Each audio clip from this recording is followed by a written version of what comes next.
नमस्कार, बुलेटिन में आपका स्वागत है। आपके साथ मैं हूं जीनत सिद्दीकी। दिन भर की तमाम बड़ी खबरों को आइए देखते हैं 1 मिनट में, वो भी पूरे विश्लेषण के साथ। कृषि कानून रद्द कराने की मांग को लेकर अड़े किसान संगठनों ने सरकार के प्रपोजल को ठुकरा दिया। किसानों ने साफ किया है कि मोदी सरकार से कुछ किसान नेताओं की बात नहीं होगी, बल्कि किसानों का पूरा प्रतिनिधिमंडल साथ होगा, तभी सरकार से आगे की बात होगी। सूत्रों के हवाले से खबर है कि केंद्र सरकार कुछ किसान नेताओं के संपर्क में है और 15 दिसंबर को अगले दौर की बातचीत का न्योता दिया गया है। कहा जा रहा है कि कुछ किसान संगठनों ने सरकार से न्योता मिलने पर बातचीत के संकेत दिए हैं। पीएम मोदी फिक्की सम्मेलन में वीडियो कॉन्फ्रेंसिंग के जरिए शामिल हुए। उन्होंने सबसे पहले 93वें वार्षिक आम बैठक का उद्घाटन किया, जिसमें उन्होंने कृषि पर प्राइवेट पार्टीज को निवेश करने पर जोर दिया है। पीएम मोदी ने किसान आंदोलन को लेकर सीधा संदेश दिया कि सरकार कृषि कानूनों को वापस लेने के मूड में कतई नहीं है।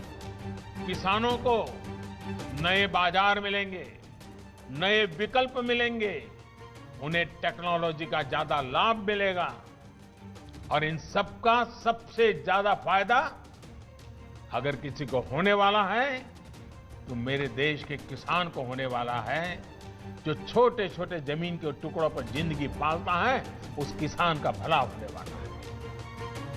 किसान अपनी मांगों को लेकर दिल्ली में समेत कई जगहों पर प्रदर्शन कर रहे हैं, लेकिन पीएम मोदी ने आरोप लगाया है कि बड़े किसान छोटे किसानों का हित नहीं चाहते हैं, इसीलिए सड़क पर आंदोलन कर रहे हैं। फिक्की सम्मेलन में पीएम मोदी ने कहा है कि आज भारत के किसानों के पास अपनी फसल मंडियों के साथ ही बाहर भी बेचने का विकल्प है। आज भारत में मंडियों का आधुनिकीकरण तो हो ही रहा है, किसानों को डिजिटल प्लेटफॉर्म पर फसल बेचने और खरीदने का भी विकल्प दिया गया है। किसानों के आंदोलन के बीच योगी आदित्यनाथ ने न्यूज 18 से बातचीत में आरोप लगाया था कि भोले भाले किसानों को बहला फुसलाकर अराजकता फैलाने की कुछ लोग कोशिश कर रहे हैं। ऐसे लोगों को सरकार कामयाब नहीं होने देगी। लोकतंत्र की सबसे बड़ी ताकत है संवाद। अगर संवाद बाधित होगा तो स्वाभाविक रूप से जो लोग बाधित कर रहे हैं, इसका मतलब उनका लोकतांत्रिक मूल्यों और आदर्शों पर विश्वास नहीं।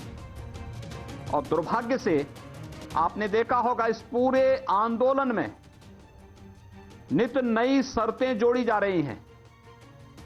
इस बयान पर कांग्रेस और एसपी ने पलटवार किया है। उन्होंने कहा है कि सरकार को अपने काले कानून को वापस लेना ही पड़ेगा। वो आज रोड पे धरना दे रहा है अपने अधिकार और सम्मान को बचाने के लिए, स्वाभिमान को बचाने के लिए, और सरकार बंगले में सो रही है। वैसे विपक्ष किसानों की मांग को आगे बढ़ा रहा है, लेकिन सरकार को लगता है कि कुछ अराजक तत्वों ने किसानों को बरगलाकर आंदोलन को हाईजैक कर लिया है। कृषि कानूनों के विरोध में किसान का आंदोलन लगातार तेज होता जा रहा है, क्योंकि सरकार पीछे हटने को तैयार नहीं है। ऐसे में किसानों ने सरकार पर दबाव बनाने के लिए मेरठ, हापुड़ और गाजियाबाद से गुजरने वाले हाईवे में बने टोल को फ्री कर दिया है।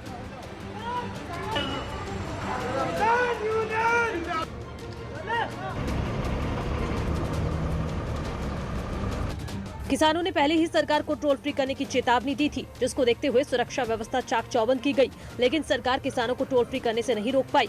तस्वीरों में देख सकते हैं कि जयपुर आगरा हाईवे पर बड़ी संख्या में किसान मौजूद हैं। किसानों ने सरकार को चेतावनी दी है कि अगर मांगों को नहीं माना गया तो दिल्ली जयपुर दिल्ली आगरा हाईवे जाम कर टोल फ्री करने की चेतावनी दी है, जिसका असर आज से दिखाई दे रहा है। सर्दी का मौसम होने के बावजूद दिसंबर महीने में उतनी ठंड नहीं पड़ रही थी जितनी पड़नी चाहिए। दिन में गर्मी और चिलचिलाती धूप लोगों को परेशान कर रही थी, लेकिन शनिवार सुबह दिल्ली एनसीआर में बारिश हुई, इससे गाजीपुर बॉर्डर पर धरने पर बैठे किसान भी परेशान हुए। ये किसान अब तक खुले सड़क को ही अपना आशियाना बनाकर रह रहे थे, अपनी मांगों को लेकर आवाज बुलंद कर रहे थे, लेकिन बारिश से बचने के लिए उन्हें टेंट लगाने पड़े। किसानों के आंदोलन को 2 हफ्ते से भी ज्यादा हो चुके हैं। ऐसे में लगातार चिलचिलाती धूप भी उन्हें परेशान कर रही थी, लेकिन अल सुबह आज बारिश हुई, जिसके बाद मौसम खुशगवार हुआ है। वहीं सर्दी भी बढ़ गई है। आप देख सकते हैं ये धरना स्थल है जहां से किसान आंदोलन अपना कर रहे हैं। जो तमाम जगह थी वहां पर इन्होंने तिरपाल डाल दी है। सड़कों की अगर मैं बात करूं, सड़कें यहां सारी भीग गई हैं। कुछ देर की ये बारिश हुई थी, लेकिन इस बारिश से जहां एक और तपती गर्मी से राहत मिलने वाली है, वहीं दूसरी ओर मौसम भी खुशगवार हो जाएगा। किसान अपनी मांगों को लेकर लगातार दिल्ली बॉर्डर पर डटे हुए हैं। कल तक मौसम उन पर मेहरबान था, लेकिन अब मौसम की दगाबाजी उन पर सितम ढा रही है, जिससे किसान परेशान जरूर हैं, लेकिन वो किसी भी सूरत में अपनी मांगों से पीछे हटने को तैयार नहीं। किसानों के साथ केंद्र सरकार की चल रही रस्साकशी के बीच योगी सरकार ने राज्य के 20 लाख किसानों को सब्जियों की फसल करने को लेकर बड़ी राहत देने का ऐलान किया है। प्रदेश सरकार 20 लाख किसानों को सब्जियों के बीज मुफ्त में देगी। इस कदम के पीछे सरकार की मंशा किसानों की आमदनी को बढ़ाना है, क्योंकि केंद्र सरकार ने किसानों की आमदनी दोगुनी करने का भरोसा दिया है। ऐसे में योगी सरकार प्रदेश में बागवानी, सब्जियों और फलों की खेती को बढ़ावा देना चाहती है।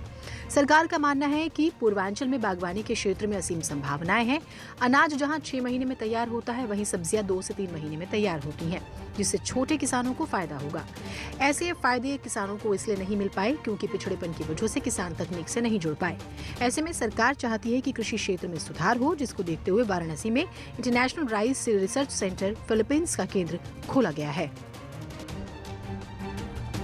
जय जवान जय किसान का नारा तो हर किसी ने सुना है, क्योंकि विवाद के समय किसानों के सामने जवानों को खड़ा होते हर किसी ने देखा है। लेकिन ये तस्वीर कुछ और ही कहानी बयां कर रही है। जय जवान और जय किसान आज क्रिकेट के मैदान में दिखाई दे रहे हैं। दरअसल आंदोलनकारी किसान चिल्ला बॉर्डर पर अपनी मांगों को लेकर प्रदर्शन कर रहे हैं और आज देश में टोल फ्री करने के किसानों ने मुहिम छेड़ रखी है, जिनको जवानों ने समझाने का काम किया और फिर साथ में क्रिकेट खेलने लगे। न कोई टकराव हुआ, न कोई विवाद। हर किसी ने बात के साथ खेल के मैदान में जाने का रास्ता निकाला और फिर क्रिकेट के मैदान में जाकर आमने सामने खड़े हो गए।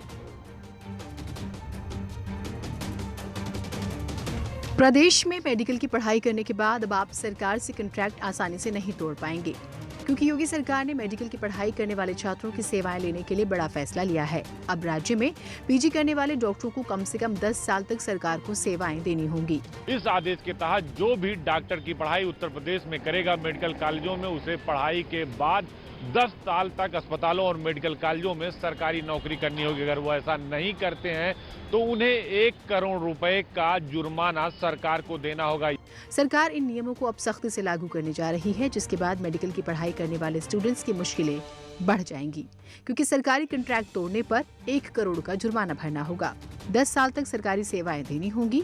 इसके पीछे की वजह बहुत साफ है। प्रदेश में 15,000 डॉक्टरों के पद खाली हैं। इन जगहों की भरपाई करने के लिए सरकार के प्रमुख सचिव ने 9 दिसंबर को आदेश जारी किए, जिसे प्रदेश में सख्ती से लागू करने के निर्देश दिए गए हैं। दुनिया की दिग्गज आईटी कंपनियों में शुमार सैमसंग अब उत्तर प्रदेश में मोबाइल और आईटी डिस्प्ले उत्पादों का निर्माण करेगी। सैमसंग की यूनिट इससे पहले चीन में थी, लेकिन अब ये नोएडा शिफ्ट हो रही है।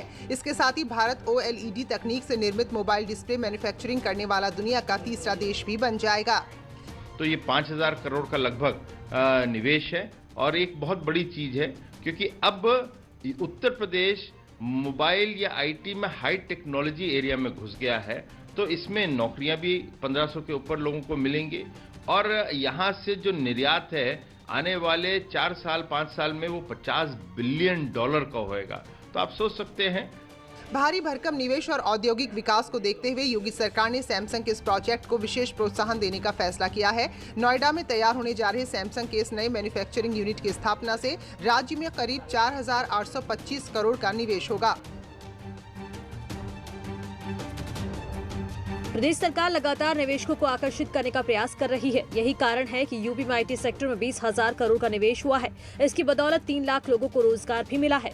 नीति में वर्ष 2022 तक 20,000 करोड़ का निवेश हो सके और कम से कम 3 लाख लोगों के लिए रोजगार का सृजन हो सके, ये हमने लक्ष्य रखा था। मुझे खुशी है इस बात की कि योगी आदित्यनाथ जी के नेतृत्व में हमारी सरकार ने ये लक्ष्य मात्र 3 वर्षों में बजाय 5 वर्षों के 3 वर्षों में ये लक्ष्य प्राप्त कर लिया। इस कामयाबी के बाद सरकार लगातार प्रयासरत है ताकि प्रदेश को विकास की तरफ लगातार अग्रसर रखा जा सके। सरकार ने अब एक और लक्ष्य निर्धारित किया है। अगले 5 साल में 40,000 करोड़ रुपए का निवेश लाने और 4 लाख से ज्यादा लोगों को रोजगार देने का लक्ष्य रखा गया है। दरअसल सरकार जेवर एयरपोर्ट बना रही है। इसी के पास इलेक्ट्रॉनिक सिटी बसाने का प्लान है। इसके साथ ही कई जिलों में IT पार्क बनाने की तैयारी है। कोरोना और लॉकडाउन की वजह से महीनों से रुकी हुई रेलवे की भर्ती परीक्षाएं 15 दिसंबर से शुरू होने जा रही हैं। नकल और फर्जीवाड़े को रोकने के लिए रेलवे भर्ती बोर्ड ने इस परीक्षा में प्रतियोगियों को गमछे, रुमाल और डिजाइनर मास्क पहनकर आने पर पाबंदी लगा दी है। एग्ज़ाम सेंटर पे कोविड रिलेटेड सारी प्रिकॉशंस को फॉलो किया जाएगा। उचित दूरी 2 कैंडिडेट के बीच में बनाई रखी जाएगी और एग्ज़ाम शुरू होने से पहले जो कैंडिडेट का फ्रिस्किंग होता है उसमें जो हमारा टेम्परेचर है वो मेज़र किया जाएगा। हर एक कैंडिडेट को मास्क पहन के आना अनिवार्य है। इसमें हम लोगों ने कैंडिडेट को एक इंस्ट्रक्शन भी दिया है कि मास्क भी उचित होना चाहिए। प्रतियोगियों को हिदायत दी गई है कि वो सामान्य सर्जिकल मास्क पहनकर ही सेंटर्स पर आएं। परीक्षा केंद्रों पर कोविड प्रोटोकॉल का भी सख्ती से पालन कराया जाएगा। सभी एक दूसरे से काफी दूर बैठेंगे। रेलवे की ओर से केंद्रों पर सैनिटाइजर का इंतजाम रहेगा। मुख्यमंत्री योगी आदित्यनाथ ने मुरादाबाद में अधिकारियों और बीजेपी नेताओं के साथ बैठक की। सीएम के साथ इस बैठक में स्थानीय विधायक, विधान परिषद के सदस्य और जिले के आला अधिकारी शामिल हुए। बैठक में सीएम योगी ने कोरोना के हालात पर चर्चा की। साथ ही मुख्यमंत्री ने विकास को लेकर शुरू हुए उस वेबिनार का भी औपचारिक समापन किया, जिसकी शुरुआत उन्होंने गोरखपुर से की थी। वेबिनार के जरिए मुख्यमंत्री योगी ने उत्तर प्रदेश में हो रहे विकास कार्यों की चर्चा की, जिसमें प्रदेश के हर क्षेत्र को विकास से जोड़ने परियोजनाओं के बारे में लोगों को बताया गया। मुख्यमंत्री ने कहा कि प्रदेश के हर क्षेत्र का विकास बिना किसी भेदभाव के किया जा रहा है। पिछले 3 दिनों से जो मंथन चला है दीनदयाल उपाध्याय गोरखपुर विश्वविद्यालय में, ये मंथन वास्तव में उन सभी मुद्दों को लेकर के चला है, लेकिन हमें स्थानीय स्तर पर, जो मेरा पहला भी कहना रहा है, इन समस्याओं का समाधान स्थानीय स्तर पर होगा। स्थानीय संस्थाओं को इसके साथ जुड़ करके करना होगा। लखनऊ से सीएम योगी ने 12 जिलों में राजस्व विभाग के जरिए बनाए गए आवासों का लोकार्पण किया है। इस मौके पर सीएम योगी ने विकास कार्यों को लेकर राजस्व विभाग की तारीफ की है। उन्होंने कहा है कि आपदा के समय जब कोई विभाग कुशलता से काम करता है तो जन विश्वास का प्रतीक बनता है। मैं राजस्व विभाग को प्रदेश के अंदर इन 19 अदद आवासीय और अनावासीय भवनों के लोकार्पण के इस कार्यक्रम में हृदय से बधाई देता हूं, अपनी शुभकामनाएं देता हूं। हम सब जानते हैं कि बहुत बड़ी भूमिका है राजस्व विभाग की। सीएम योगी आदित्यनाथ ने अधिकारियों को संदेश दिया है कि लोगों की भावनाओं का आदर होना चाहिए, उनकी जरूरतों को पूरा करने के लिए काम होना चाहिए। इसके साथ ही प्रदेश में तमाम जिलों में विकास कार्यों को करने वाले कर्मचारियों की सुख सुविधाओं का विशेष ध्यान रखा जाए। दरअसल विभाग ने कोरोना काल में कम्युनिटी किचन, प्रवासी कामगारों की मदद करने का काम किया है, जिनकी तारीफ में सीएम ने कहा है कि ऐसे काम जन विश्वास को बढ़ाने और लोकतांत्रिक मूल्यों को मजबूत करने का काम करते हैं। योगी सरकार राज्य में सभी धार्मिक स्थलों को कंट्रोल करने के लिए कानून बना सकती है। इस कानून को बनाने के लिए प्रदेश सरकार लगातार दूसरे राज्यों के नियम और कानून से जानकारी इकट्ठा कर रही है। इसके लिए योगी सरकार धर्मार्थ कार्य विभाग निदेशालय गठित कर रही है। इस फैसले के पीछे योगी सरकार सुप्रीम कोर्ट के आदेश को आधार बना रही है। दरअसल सुप्रीम कोर्ट ने श्रद्धालुओं की सुविधाओं और धर्मस्थलों के रखरखाव को दिए निर्देश को आधार बनाया है। योगी सरकार राज्य में सभी धार्मिक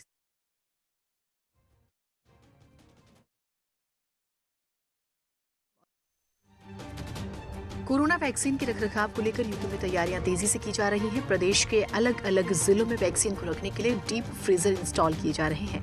वैक्सीन के ट्रायल जहां एक और कानपुर के GSVM मेडिकल कॉलेज में पूरा हो चुका है, तो वहीं वैक्सीन आने का सिर्फ अब मेडिकल कॉलेज को इंतजार है। यहाँ डीप फ्रीजर्स और PLs सारे तैयार हैं। कानपुर में भी कोरोना वैक्सीन को रखने के लिए तेजी से तैयारियां की जा रही हैं। कानपुर में वैक्सीन रखने के लिए GSV कॉलेज को चुना गया है। यहां पर वैक्सीनेशन का ट्रायल किया गया और ट्रायल के रिजल्ट आने के बाद ही वैक्सीन आ जाएगी। हालांकि अभी भारत सरकार ने देश में किसी भी वैक्सीन को मंजूरी नहीं दी है। जैसे ही हमको ग्रीन सिग्नल मिलेगा, हमारी उत्तर प्रदेश सरकार द्वारा जो दिशा निर्देश दिए जा रहे हैं और हमारी जो टीम लगी हुई है ये ट्रायल वाली और वैक्सीनेशन के लिए, वो पूरी तरह तैयार है। हमें जो लोकल लेवल पर तैयारी करनी थी, फ्रीजर वगैरह, डीप फ्रीजर और मॉनिटरिंग के लिए, उस तरीके में पूरी तैयारियां पूरी हो चुकी हैं। ब्रेक के बाद स्वागत है आप सभी का। आइए देख लेते हैं कुछ और खबरों को विश्लेषण के साथ। प्रवर्तन निदेशालय ने PFI के महासचिव को हिरासत में लिया है। इसका नाम रऊफ शरीफ है। रऊफ शरीफ को ईडी की टीम ने केरल के त्रिवेंद्रम एयरपोर्ट से पकड़ा है। रऊफ शरीफ भारत से भागने की फिराक में था, लेकिन इससे पहले कि वो देश से बाहर भाग पाता, उसे एयरपोर्ट से पकड़ लिया गया। रऊफ शरीफ मनी लॉन्ड्रिंग केस में वांटेड था। इसके खिलाफ मनी लॉन्ड्रिंग के कई मामले दर्ज हैं। ईडी की माने तो रऊफ के खाते में कतर और ओमान से 2 करोड़ रुपए आए हैं। ये रुपए किसने और क्यों भेजे, इसकी जांच के लिए ईडी ने उसे समन भी किया था, लेकिन वो ईडी के सामने पेश नहीं हुआ, जिसके बाद उसे त्रिवेंद्रम एयरपोर्ट से पकड़ लिया गया। हाथरस के बुल्ढाना कांड में भी PFI का हाथ सामने आया था, जिसके बाद यूपी पुलिस ने भी PFI के खिलाफ मामला दर्ज किया था। पीएफआई पर आरोप लगा था कि उसने हाथरस कांड की आड़ में यूपी में हिंसा फैलाने की कोशिश की थी। पीएफआई का नाम सबसे पहले तब सामने आया था जब उसने सीएए की आड़ में यूपी में हिंसा फैलाई थी। उस वक्त भी ऐसे आरोप लगे थे कि पीएफआई से जुड़े लोग प्री प्लान तरीके से यूपी में हिंसा फैला रहे हैं।